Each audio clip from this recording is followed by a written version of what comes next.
안녕하세요. 토요미스테리 디바제식합니다. 전라남도 무안군 운남면. 여긴 인구 1300명 정도가 사는 한적한 시골 마을입니다. 언론의 조명을 받을 일이 전혀 없던 곳이었죠. 2006년 7월 23일 전까지는요. 그날 늦은 저녁 운남면에 살고 있던 57세의 남성 이정수 씨는 읍내에 있던 장례식장에 참석을 했고 이후에 친한 후배들과 다방에 가서 간단히 차와 담소를 나눴습니다. 그리고 밤 10시 집에 가서 쉬어야겠다면서 자리를 일어나는데 함께 있던 후배 한 명이 그를 집까지 데려다주게 되죠. 같은 날 이정수 씨의 동생 이정일 씨는 형에게 안부차 전화를 걸게 되는데 평소와 다르게 30초가 넘도록 연결음만 들리다가 전화는 뚝 끊어집니다. 형이 바쁜 일이 있겠거니 싶어 대수롭게 여기진 않았는데요. 그런데 그날 이후 형 이정수 씨는 계속해서 연락이 닿지 않았습니다. 동생 정일 씨는 걱정을 하던 차 형의 아들이자 조카인 이훈 씨에게 연락을 했는데 당시 그는 가족과 떨어져 살고 있었기 때문에 상황을 잘 모르는 듯 했죠. 그리고 그 연락을 통해서 그제서야 이 모든 가족들이 이정수 씨가 사라진 걸 알게 됩니다. 실종 3일째인 7월 26일에서야 경찰에 신고가 접수되죠. 동생과 아들 이훈 씨는 경찰 수사와는 별도로 직접 이정수 씨를 찾아다녔습니다. 인근 마을은 물론이고 한평에 무안까지 다 뒤지면서 흔적을 헤맸죠. 그렇게 수일이 지난 어느 날 동생 정일 씨가 무안에 있는 한 저수지를 지날 때쯤 뭔가 찜찜한 기분을 느꼈습니다. 분명 얼마 전에도 여길 지나간 적이 있었는데 그때는 눈여겨보지 않았던 거예요. 그런데 보니까 차량 한 대 정도가 지날 만한 작은 뚝방길이 눈에 들어왔어요. 그 아래로 이제 저수지가 펼쳐져 있는데 그 며칠 전에는 저수지까지 도저히 차가 들어갈 만한 길이 없다라고 생각을 해서 그냥 지나쳤던 겁니다. 근데 이번에 보니까 약간 이상한 점이 있어요. 인근에 있는 풀들이 모두 저수지 방향을 향해서 누워있던 겁니다. 그래서 동생 정일 씨는 일단 차에서 내려서 살펴보는데 차의 바퀴 자국이 이 뚝방길을 지나서 저수지까지 이어져 있는 걸 보게 되죠. 그런데 더 기이한 건 차가 들어간 자국은 있는데 나온 자국은 없었습니다. 혹시 저수지에 차가 빠진 건 아닐까요? 가족들은 이 사실을 경찰에 알렸지만 수사기관에서는 그걸 그렇게 단순하게 우리가 추론을 할 수는 없다면서 조사를 거부하게 되고요. 여기에 답답해진 가족들은 사비 200만 원을 들여서 직접 이 사건을 수색하기로 하죠. 잠수부 4명이 동원되었습니다. 그 당시 7월 장마가 끝난 직후였기 때문에 저수지에 물이 상당히 불어 있었다고 해요. 그래서 이제 수중이 뿌옇게 가려져가지고 시야를 제대로 구분할 수가 없었죠.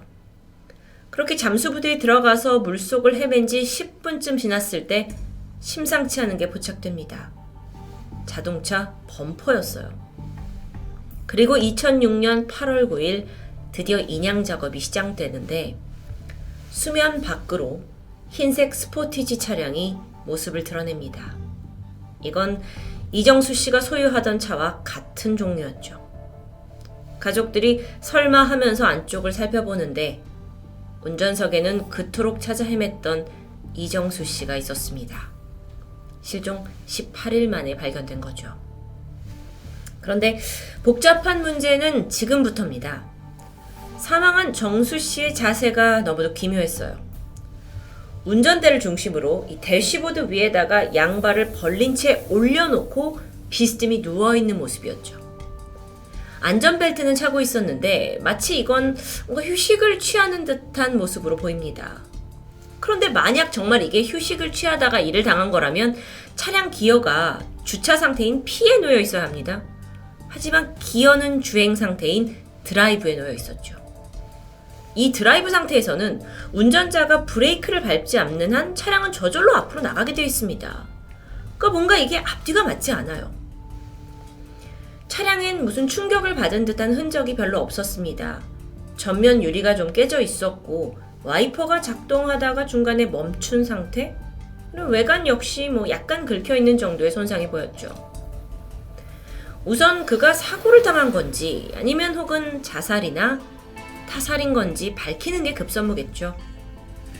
이 발견된 저수지는 집에서 28km나 떨어진 곳이었고 또 아주 외진 곳이었기 때문에 여기에 어떻게 왔는지 밝혀내는 게 중요합니다.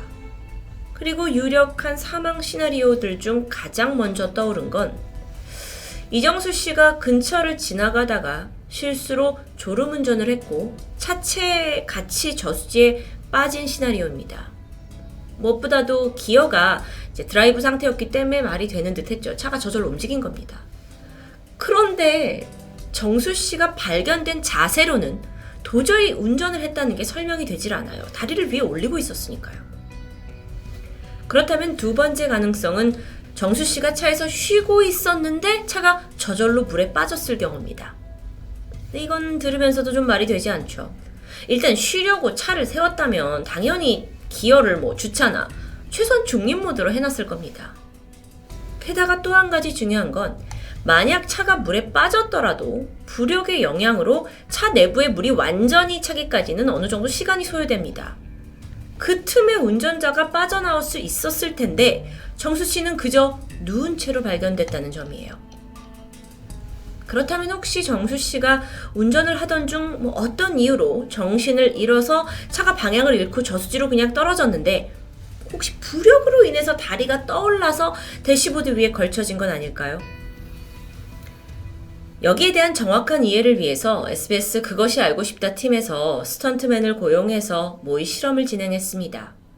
그 결과 부력으로만 몸이 떠올라서 자세가 이렇게 바뀌기엔 결정적으로 운전대하고 대시보드 사이에 사람의 다리가 끼기 때문에 불가능하다라는 결론에 도달하게 되죠. 심지어 이걸 인위적으로 다리를 꺼내서 대시보드에 올려놓으려고 해도 힘든 상황이었다고 합니다. 자, 이런 정황으로 인해 점점 더 타살의 의혹은 커져갑니다. 결국 경찰은 정확한 사망 원인을 알기 위해서 국가수에 부검을 의뢰하게 되는데 여기서 충격적인 사실이 드러나죠. 사망 원인은 익사가 아니었습니다. 급성 약물 중독이었죠. 체내에서 독시라민이라는 수면 유도제가 적정량의 10배 넘게 검출돼요. 이 독시라민은 처방전 없이도 손쉽게 약국에서 구할 수 있는 성분인데요. 정수 씨가 그렇다면 자살을 시도했을 가능성도 봐야겠죠. 하지만 몸에 퍼져 있던 약물의 농도를 봤을 때 그는 이미 사망한 지 수시간이 지난 후 물속으로 옮겨졌다라는 게 밝혀집니다. 결국 이건 누군가가 개입한 명백한 타살이었죠. 그런데요, 이 사건이 참 복잡한 게 정수 씨의 몸속에서 검출된 게 한 가지 더 있습니다. 그게 민들레즙이었어요. 민들레즙은 이제 간세포 재생을 빠르게 해서 위장 회복과 개선을 돕는 어떤 건강식품으로 알려져 있는데 평소 이 씨가 간이 좋지 않았다고 해요. 그래서 사망 보름 전부터 매일 밤 10시쯤 되면 아내가 직접 깔아준 민들레즙을 복용했었죠. 그가 마지막으로 포착됐던 다방에서도 나 이제 민들레즙을 먹을 시간이다. 그래서 가야 된다. 라고 말한 사실이 확인됩니다. 그렇다면 정황상 정수 씨가 실종되던 날 집에 돌아가서 아내가 갈아준 민들레즙을 마신 후 다시 집을 나와서 차에 올라탄 시나리오가 되는데요. 그렇다면 결국 이정수 씨가 가장 마지막까지 있었던 인물, 아내 김 씨. 그녀가 유력한 용의선상에 떠오릅니다. 아내 김 씨는 4년 전에 이정수 씨와 재혼을 한 관계였죠. 행적을 살펴보면 남편이 실종된 다음 날 아내가 시어머니한테 전화를 걸어서 혹시 남편 거기 있어요? 라고 물었다고 합니다. 그래서 왜 없냐? 이래서 걱정이 된 시어머니가 신고를 해야 되는 게 아니냐? 라고 했지만 아내는 곧 오겠죠? 라는 말만 남긴 채 전화를 끊었다고 하는데요. 그리고 이후에 경찰에 그녀는 실종 신고가 아닌 단순 가출 신고를 했어요. 그리고 이걸 좀 동생 정일 씨가 이상하게 여겨서 항의를 하게 되니까 아내는 내가 점을 봤더니 한 달 안에 남편이 집에 돌아온다 라고 전개가 나왔다. 그래서 나는 그냥 단순 가출 신고를 한 거다라는 좀 말도 안 되는 해명을 하게 되는데요. 경찰은 아내를 용의자로 추궁했지만 그녀는 모든 혐의를 적극적으로 부인했습니다. 그리고 나서 사건이 이렇다 할 단서도 없고 용의자가 또 다른 용의자가 특정이 되지 않은 채 미제 사건으로 남는 듯 했죠. 그리고 6년이 지난 2012년. 이 사건은 미제 사건을 전문으로 담당하던 보험범죄 수사팀에 의해 다시 한번 떠오르게 됩니다. 보험범죄? 네. 숨진 이정수 씨에게 거액의 보험금이 걸려 있었기 때문입니다. 무려 사망 당시에 16개의 보험이 가입돼 있었어요. 그리고 그중 단 한 건을 제외하고 수익자는 모두 아내 김 씨였죠. 그런데 미제 수사팀이 조사를 하던 중에 사실 이 씨가 저수지에서 사망하기 2년 전인 2004년 좀 어딘가 수상한 교통사고에 휘말린 적이 있다는 걸 확인하게 됩니다. 2004년 5월 저녁이었는데 정수 씨가 오토바이를 타고 시장에 가던 길에 1톤 트럭에 들이받치는 교통사고를 당했습니다. 당시 오토바이가 공중으로 날아갈 만큼 심했고 정수 씨는 목뼈가 부러지는 아주 대형 사고였죠. 그런데 트럭 운전기사였던 문 씨는 이 한적한 작은 마을에서 처음 보는 외진이었습니다. 근데 유독 이상한 건 이 씨의 아내가 이 사고가 난 후에 남편은 입원을 해 있고 합의를 해야 되는데 합의금을 한 푼도 받지 않았다는 부분이에요. 당시에 남편도 아내에게 물었죠. 왜 합의금을 안 받았냐, 이렇게 대형 사고였는데. 그랬더니 아내가 그 트럭 운전사 집에 갔더니 완전 단칸방에 뭐 돈이 나올 구석이 전혀 없어 보이더라. 그래서 그냥 불쌍해서 합의해 줬다라고 설명합니다. 시기적으로 이 사고 몇 개월 전 정수 씨는 새로운 보험에 가입했고 아내는 실제 이 사고로 1억 2천만 원의 보험금을 수령하게 되죠. 정수 씨는 이 사실조차 뒤늦게 알았다고 합니다. 미제 사건 수사팀은 이 두 사건이 연결되어 있을 거라는 가능성을 두고 조사를 했는데 수상한 돈의 흐름이 포착돼요. 이 오토바이 사고가 나기 직전에 가해자였던 트럭 운전사 문 씨가 누군가로부터 2천만 원을 받은 내역이 확인된 겁니다. 그에게 돈을 건넨 사람은 새로운 인물 강 씨예요. 그리고 이 강 씨는 아내 김 씨의 오랜 내연남이었죠. 김 씨는 이정수 씨와 아내가 결혼하기 전부터 동거를 한 사이라는 게 밝혀집니다. 그러니까 의도적으로 이 두 사람이 이정수 씨에게 접근을 한 후에 거액의 보험을 들어놓고 그를 청부살인한 게 아니냐라고 볼 수 있을 텐데요. 이 모든 사실은요, 경찰 수사에 압박을 느낀 트럭 운전기사의 자백으로 드러나게 됐습니다. 그리고 수사망이 점점점 좁혀오게 되자 드디어 내연남이었던 강 씨가 모든 사실을 털어놓게 돼요. 사건의 전말은 이랬습니다. 2006년 7월의 늦은 밤, 강 씨, 그러니까 내연남 강 씨가 김 씨의 전화를 받고 저수지로 달려갔어요. 그랬더니 여기에는 이정수 씨의 차량이 비스듬히 되어져 있었고 조수석에 이미 의식을 잃은 그 정수 씨가 쭉 늘어져 있었다고 합니다. 아내가 민들레 집에다가 다량의 수면제를 타서 정수 씨를 재웠던 거죠. 아내는 내가 이제 남편을 처리해야 되는데 혼자 하긴 힘드니까 내연남이었던 강 씨에게 도움을 청한 거고 사고사로 위장을 해야 하니 차를 저수지로 빠뜨리자고 계획했습니다. 강 씨에 따르면 그렇게 계획을 듣긴 했지만 나는 겁이 나서 그저 뒤에서 지켜보기만 했다라고 진술을 하는데 정말 이때 방조만 했는지는 믿기 힘들지만 어쨌든 이 진술로 인해서 이 사건의 전말이 드디어 밝혀지는 듯 했죠. 그런데 또 다른 국면에 부딪힙니다. 아내가 혐의를 전면 부인하는 겁니다.